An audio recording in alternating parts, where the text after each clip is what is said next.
Ma journée idéale.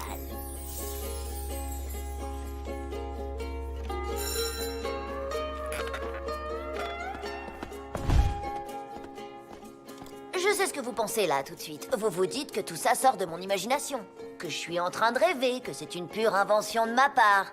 Eh ben non, les amis, ce que vous voyez là est plus vrai que vrai. Le jus que tu as demandé, avec des fruits frais, tout juste pressés. Gracias, Seigneur Zonka.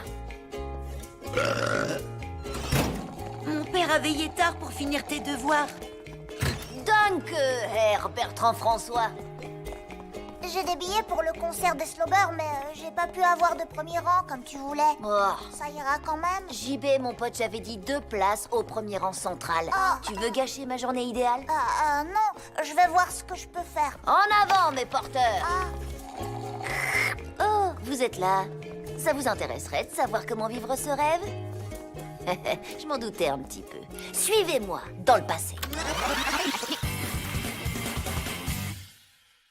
Tout au début de l'année scolaire, Alvina m'a demandé de lui rendre un service que je lui devais. Elle voulait que je garde Pierre à sa place. Et même si j'avais des tonnes de trucs plus sympas à faire, j'ai pas pu refuser. Parce que la semaine d'avant, j'avais demandé à Alvina de me prêter son J-Pod. Elle a accepté à condition que je lui rende à mon tour un service au moment où elle me le demanderait. Et c'est là le hic. On a scellé le marché en se serrant le petit doigt. Comme vous le savez, quand on se serre le petit doigt, c'est plus fort que tout. Encore plus fort que de se cracher dans la main. Ça a plus de valeur qu'un contrat écrit. Se serrer le petit doigt, c'est une tradition très ancienne qui remonte aux hommes des cavernes. D'après les historiens, le premier à avoir serré un petit doigt est l'homme de Cro-Magnon lorsqu'il a accepté de partager le feu avec l'homme de Néandertal en échange de conseils en déco d'intérieur. La légende raconte que Christophe Colomb a serré le petit doigt d'Amerigo Vespucci pour sceller leur accord secret. Le nouveau continent porterait le nom d'Amerigo et en échange, Christophe Colomb s'engagerait à lui révéler la recette des lasagnes de sa mère. Et d'après ce que j'ai entendu, les Slobber ont reçu leur talent de guitariste de folie du diable en personne, en échange du tout premier exemplaire de leur album. Marché conclu, vous l'avez deviné, par un serrage de petits doigts. Comme je disais, se serrer le petit doigt, c'est un truc sérieux. Et c'est en gardant mon petit frère Pierre que m'est venue l'idée la plus ouf, la plus colossale, la plus génialissime de l'histoire de l'humanité. Juste derrière le babysitting électronique. J'allais rendre des services, petits et grands, à tout le monde et sceller chaque marché avec un serrage de petits doigts. Et je demanderais à tout le monde un retour d'ascenseur le même jour. Et ce jour entrerait dans l'histoire sous l'appellation « Ma journée idéale ».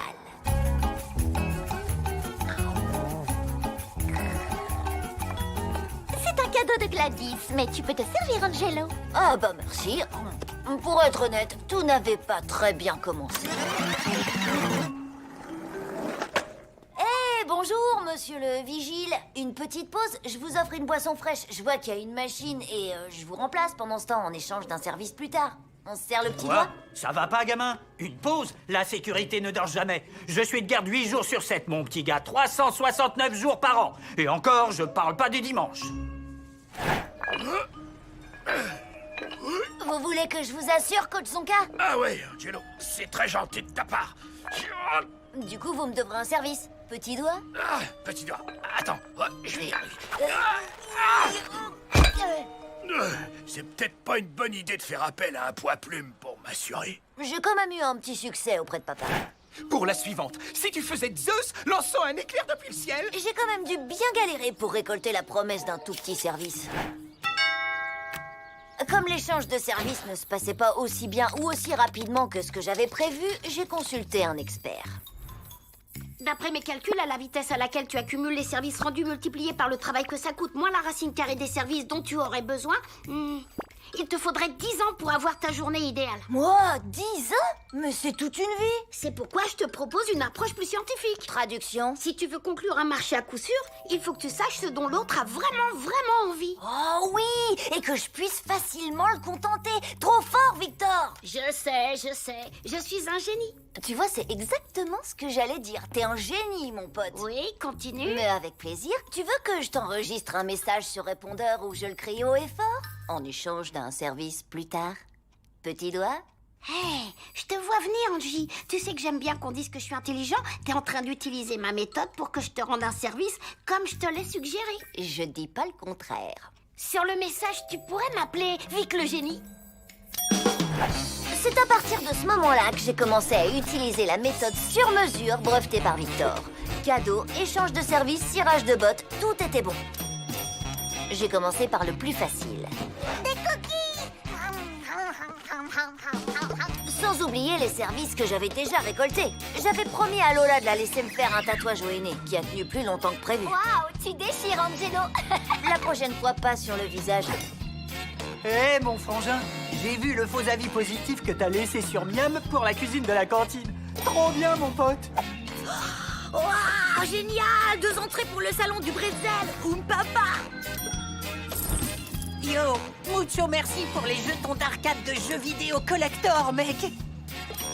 C'est incroyable tout ce que j'ai pu retrouver en aidant maman à nettoyer le garage. J'adore casser des trucs, surtout quand il y a des bonbons dedans. C'était parti, et bien parti. Ça m'a pris 8 mois, mais j'avais réussi à gagner tous les services que je voulais pour ma journée idéale. Oui, enfin presque tous. Il y a eu malheureusement quelques réticences. Il n'en est pas question. Monsieur Leroux s'est révélé être un obstacle majeur. Faut dire qu'il se méfie de moi depuis qu'il est né. Mais j'ai passé un autre marché avec Eddie pour qu'il prépare à la cantine un repas bien plein de sauce le jour de la réunion parents-prof. En échange, je lui écrivais d'autres avis positifs sur Miam, en utilisant des pseudonymes, évidemment. Oh, ma cravate préférée. C'est à croire que ce plat a été préparé spécialement pour que je m'en mette partout. Heureusement pour Monsieur Leroux, il se trouve que j'avais apporté ce jour-là une cravate de rechange à l'école. Elle venait d'un vieux costume de clown d'Halloween que j'ai aussi retrouvé en nettoyant le garage. Merci, maman. Très bien, je la prends. Et puis non, je plaisante, votre cravate de clown. Je vous faisais marcher. Manetti a été coriace en affaire. Il voulait absolument que je fasse semblant de trébucher et que je tombe à chaque fois que je le voyais. Pendant tout un mois.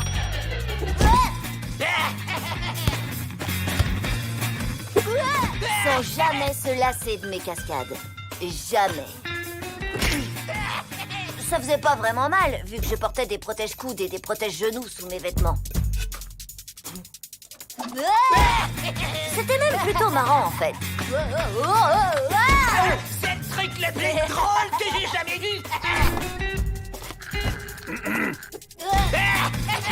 Manetti, qu'est-ce que tu fais ici? Je croyais que c'était chez moi, monsieur. T'es tombé! Qui aurait cru que le marché le plus difficile à conclure serait avec Mademoiselle Perla? Mais à force de persévérance, elle a accepté que j'organise une vente de gâteaux dont les bénéfices serviraient à acheter du matériel pour son cours d'art plastique. D'accord. Mais bon, faire cuire des gâteaux, ça prend un temps de dingue. Alors, j'ai convaincu Cathy de donner ses cupcakes en échange d'un petit coup de pouce côté cœur. Petit flashback. Juste avant de me faire éjecter du centre commercial, j'ai dit au vigile que Cathy avait un petit faible pour lui. Salut, Cathy. Je me demande si vous avez un peu de temps. Peut-être que vous et moi, on pourrait, vous savez quoi, comment dire, dîner. J'imagine que tout ça vous donne le tournis.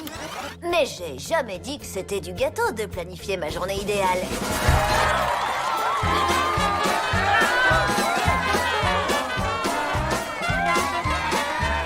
Angelo, j'ai des billets pour Slowbur au premier rang comme tu me l'avais demandé. Thank you very much, JB. Tu gâcheras finalement pas ma journée idéale. Votre limousine vous attend, monsieur. Arigato, mon brave. Ne rajoute pas. Montre qu'on en finisse vite avec cette journée, s'il te plaît.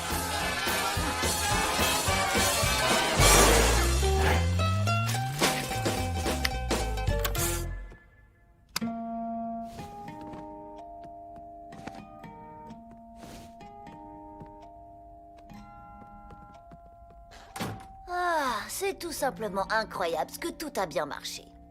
Bah, je suis complètement vidée, fatiguée de rien faire.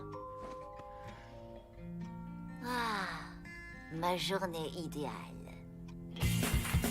Angelo!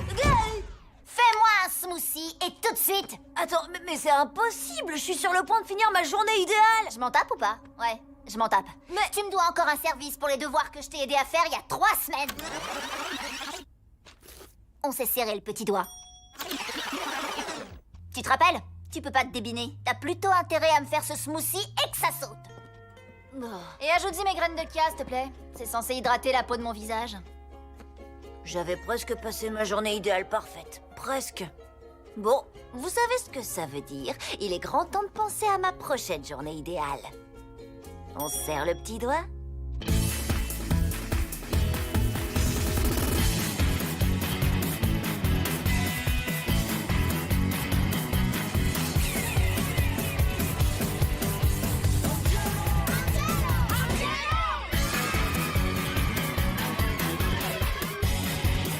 Vous avez adoré cet épisode. Angelo la débrouille, c'est la meilleure série du monde.